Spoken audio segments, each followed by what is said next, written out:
fines del siglo pasado, se comentaba mucho que las grandes utopías que el mundo esperaba, como en el caso de Corea del Norte, en el caso de Rusia, en el caso de Cuba, nunca llegaron. Por el contrario, este tipo de régimen procomunista se había caracterizado por una supresión amplia de derechos y libertades humanas, llevando en última instancia a la desnaturalización ¿de qué? De la propia identidad y de la propia humanidad de estas personas, de estos ciudadanos. Pues hoy en día esta historia parece repetirse. Aparecen profetas de un nuevo mundo, de un nuevo país, que apuestan por otra vez traer una supuesta utopía basada en la justicia social, basada en la equidad, entre otros aspectos que ya conocemos. Pues interesantemente no vendrá ahora ni un Simón Bolívar ni un Don José de San Martín para salvarnos quizás de un potencial gobierno procomunista. Pues el video del día de hoy se titula Cómo perder a un país en 7 pasos, basado del libro de Els de Melcurán. Pues bien, pero este video no solamente tiene el propósito de explicarles cómo es que nosotros estamos yendo, según la evidencia científica, hacia una dictadura, sino también empoderarlos a ustedes como agentes de cambio. Y pues en última instancia, la realidad que ahorita pasa es decisión de nosotros, es decisión de ustedes. Pues voy a explicar el paso a paso de cómo estamos camino hacia una dictadura y cómo esta autora está prediciendo básicamente lo que está pasando en Perú, para al final nosotros poder sacar nuestras propias conclusiones, qué es lo que queremos tomar. Ahora, al respecto, yo no tengo ninguna afinación, ningún apego político ni a la señora Fujimori, que me parece que la historia la condenará en su momento y que nosotros estaremos ahí esperando ese momento. Ni tampoco tengo, mucho menos, un apoyo al comunismo, por el contrario. Las grandes, como dice Amartya Sen, descubrió en su libro Las teorías del desarrollo, había comentado de que efectivamente los gobiernos comunistas, los gobiernos autoritarios se habían caracterizado ampliamente por tener hambrunas. En caso contrario ocurre con la democracia, porque la democracia implica que cuando hay un desastre nacional, hay una emergencia sanitaria, todos estos problemas van en caída, no solamente atacan a las élites, sino a todo el pueblo. Pero en una dictadura, estos problemas sociales usualmente solo se esparcen en la población, pero no en una cúpula que es básicamente la cúpula del poder. Entonces el autor básicamente demuestra que este tipo de gobiernos son los que se han caracterizado, los gobiernos comunistas se han caracterizado por tener grandes hambrunas, desastres nacionales, genocidios, entre otros aspectos, con lo cual desde nuestra postura científica es ampliamente detestable y tenemos que luchar día a día para que esto no llegue a ocurrir en nuestro país. Pues bien, empiezo con el primer paso. El primer paso para llegar a una dictadura es crear un movimiento. ¿Qué significa crear un movimiento? Crear un movimiento va más allá de crear un partido político. Se trata de reunir distintas voces, las voces del pueblo, las voces que han sido olvidadas, como en el caso que pasó con Turquía, como el caso que ahorita está pasando. Estos pequeños ciudadanos, mejor dicho, una gran cantidad de ciudadanos que han sido quizás olvidados por el sistema, empiezan un movimiento a favor de que de un cambio social, de una mayor equidad. No obstante, ellos buscan ideales de justicia, ideales. Pues hasta ahorita aparentemente no tiene nada de malo, pero el partido político se limita a un conjunto de creencias e ideas, pero un movimiento va más allá, implica crear una historia en el pueblo, implica crear ideales por el cual un pueblo tenga que luchar. De esa forma se hace una especie de movimiento en el cual cada persona es partícipe, ¿no? Justamente es lo que podemos ver aquí, en el cual un partido promete o está creando ya un movimiento a nivel nacional. Hasta ahorita aparentemente todo es inofensivo. Pues vamos al segundo paso. El segundo paso trata de desnaturalizar el lenguaje, cambiar las cosas buenas por las cosas malas, cambiar esos conceptos que nosotros creemos que están bien como conceptos que en realidad están mal. Se trata de una especie de cambiar lo bueno por lo malo y esconderlo en un discurso pro-populista. Por ejemplo, el discurso esencial es básicamente que se mueve por el populismo es el capitalismo. El capitalismo ha traído una gran divergencia de desigualdad en términos económicos. Personas que tienen mucha plata y un amplio pueblo en el cual no tiene los suficientes recursos para afrontar. Pues cuando uno se mete a investigar estas causas, Martha Nussbaum, que es una filósofa americana, comenta: ok, el movimiento o este discurso populista nunca diferencia causas de la pobreza. Hay dos causas principales, las causas estructurales y las causas personales. Las causas estructurales obedecen a ya sistemas. Por ejemplo, el hecho de que una persona haya nacido en un barrio que no tenga muchos recursos y que efectivamente su sistema de salud, su sistema de saneamiento, su sistema de educación no sea el mejor. Esas son causas estructurales en las cuales el gobierno sí debería meterse y debería darle los mejores recursos para incrementar la calidad de vida. Pero no obstante, este discurso populista nunca toma el tema de responsabilidades personales. La autora propone cuáles son las causas por las cuales estas personas que no tienen muchos recursos han llegado a esa situación. Pues no solamente existen responsabilidades estructurales o causas estructurales, sino también personales que tienen que ver con lo que hizo en su día a día. Por ejemplo, aquí en Perú existe ya evidencia científica que las personas que no tienen muchos ingresos, no todas, claro, son o tienden a tener una mayor cantidad de hijos, lo que sugiere efectivamente una mayor pobreza al no tener los recursos suficientes para abastecer las necesidades básicas. Entonces, el discurso populista nunca toca estas propuestas o nunca toca estas causas personales en las cuales cada uno está empoderado para construir su propio destino, para construir su propio futuro. Pero el discurso populista nunca toca eso. Entonces, es como que si se distorsionase el lenguaje. Es como que solo haces información selectiva y solo cuentas una parte de la historia, pero no te metes a investigar un poco más en profundidad, que el fenómeno es más complejo. Y así, lo que antes era como que más sofisticado o más difícil de entender, por así decirlo, ahora es toda una historia negra. Y de esa forma es como los discursos populistas cambian el lenguaje, cambian la percepción de lo que realmente es. Y de esa forma crean una historia o empiezan a creer ya una historia. En este paso ya lo podemos ver en el discurso del partido de Lápiz, que nosotros no es ajeno a ninguno de nosotros. Y pues bien, pues vamos al tercer paso. El tercer paso tiene que ver con eliminar la vergüenza. Una vez que tú ya has creado un movimiento y que ya has cambiado el lenguaje, ocultado las cosas buenas o tratado de esconder las cosas que no cuadran en tu discurso, el siguiente paso consiste en perder la vergüenza. Perder la vergüenza significa ya hacer cosas que en realidad no son buenas desde una perspectiva lógica de justicia y ética. Por ejemplo, el tema de... un ejemplo claro es, digamos, tener dentro de tu propio partido congresistas electos que estén asociados ampliamente con lo que es el Movadef o con lo que es el terrorismo. Eso ya, y encima ni siquiera deshacerte o ni siquiera desvincularte de ellos o denunciar o poner en la hoja en la palestra qué es lo que está pasando.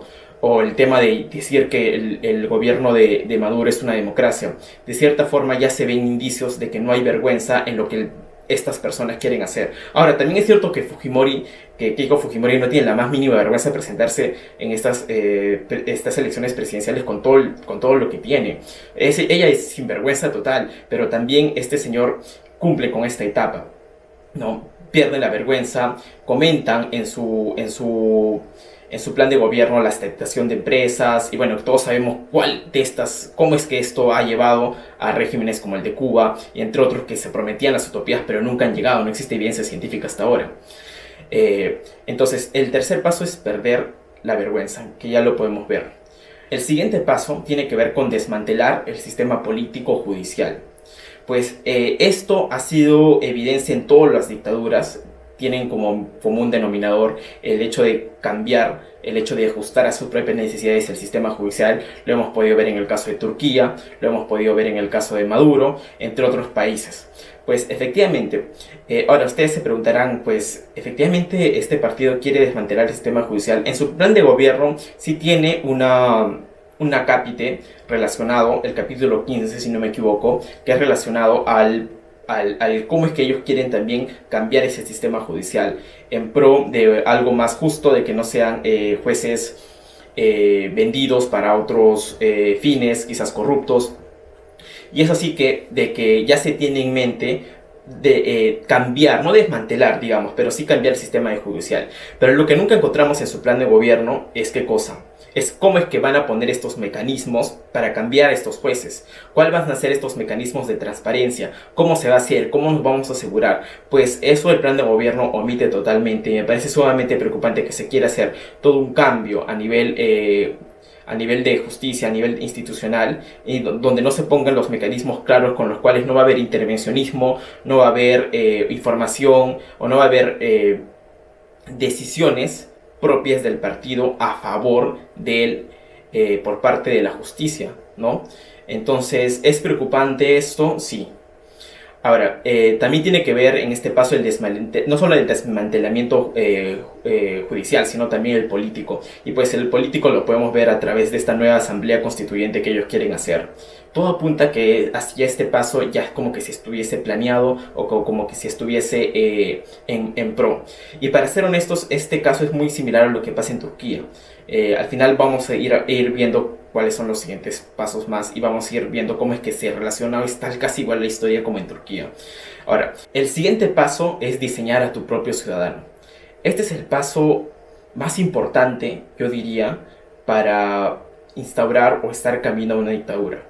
En el caso de, por ejemplo, se comenta en el libro de que Al-Qaeda, ISIS, entre otros movimientos, uno, si bien es cierto, puede tener un juicio a través de lo malo que son estos partidos o estos movimientos, pero uno falla en no poder decir o no poder atribuir que este tipo de partidos dan identidad a las personas que las cuales la conforman.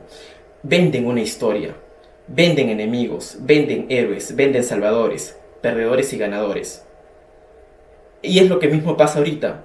Se titula un movimiento en el cual el pueblo es el héroe, que los enemigos son estas élites procapitalistas, estos tradicionales demagogos, y les venden una especie de suerte de identidad y les venden una lucha por la cual vivir, les venden una idea de salvación, les venden una historia, les dan una identidad a ellos.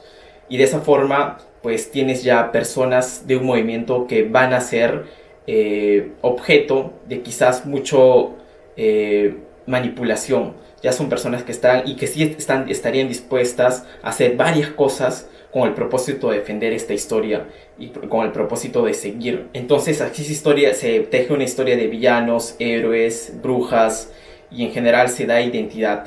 Y así es como tú vas diseñando tu propio ciudadano, porque una vez que tú has vendido esta historia y le has dado una identidad, es posible llevarlo, cambiar su percepción del mundo, cambiarlo su percepción de la realidad, por ejemplo aquí en el país, y hacerlo luchar por causas quizás que aparentemente son buenas, pero no sabemos mucho qué es lo que hay detrás, cuáles son los propósitos detrás, y más aún cuando en su plan de gobierno citan a modelos con los cuales se ha visto esta historia que se está repitiendo, como en el caso de Venezuela, que vendían al enemigo, al diablo, como si fuese Estados Unidos, que ellos eran los salvadores, y efectivamente las personas eran parte de una revolución, eran partes y co-creadores de una nueva historia. Y es lo mismo que ahorita se está haciendo aquí en el país. Y claro que efectivamente nunca te van a decir qué es lo que hay detrás de ellos, nunca te van a decir cuáles son sus verdaderas intenciones, qué es lo que quieren hacer. Y así muchas personas caen en este juego de identidad, de crearlos, de co-crearlos en una historia en los que ellos sean partícipes.